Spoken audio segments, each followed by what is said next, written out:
Northwest rap scene. It is a lot of great emerging talent right now in the Northwest.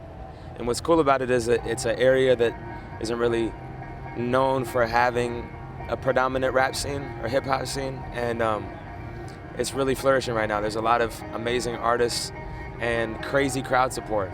Blue Scholars, Mad Rad, The Physics, Dime Def, Fresh Espresso, my dude Experience, who else? Gray Skull. Those are some. How's the music changed?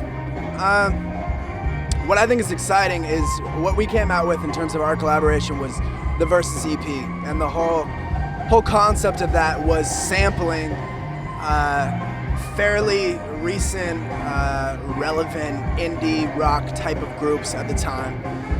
And now we've been working on a full-length record that has little to no samples at all. So it's cool for me because there is no concept. It's just my music, it's beats, it's ideas that I've saved and continue to work on over the last 3 or 4 years that didn't get used for previous projects. And as a producer, I'm not like your quintessential hip hop head at all, which is what makes this, I think, kind of interesting, is that he's been a hip hop head his whole life. But where I draw influences from, I think really end up diversifying the type of sound that we end up making. Like right now, I just checked out Beirut's latest album, but then I'm also bumping Watch the Throne, so it's like, it's completely different worlds, but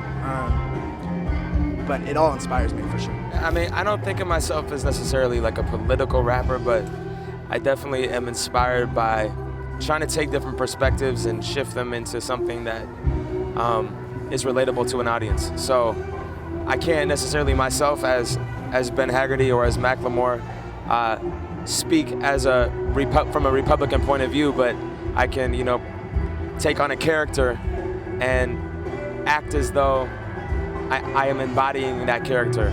And I think that that's been a way that the fan base has been able to identify just outside of like normal hip hop music, but it sounds almost like a country song. It sounds almost like, we have songs that are Euro dance type music that's, it's just a completely different character outside of myself. So, I mean, stage performance and acting and, just the drama aspect of the stage is something that I have a background in, and that I grew up always on stage and always acting and trying on different articles of clothing and just being wild. And I think that was something I didn't want to lose as a hip hop artist, because a lot of times we're kind of pushed into a corner, like this is what you are, you rap on stage, these are your hand movements that you do, and then, that's it. But for me, I want to kind of expand on that and, take some of the dramatic elements of my childhood and put them on the stage as well.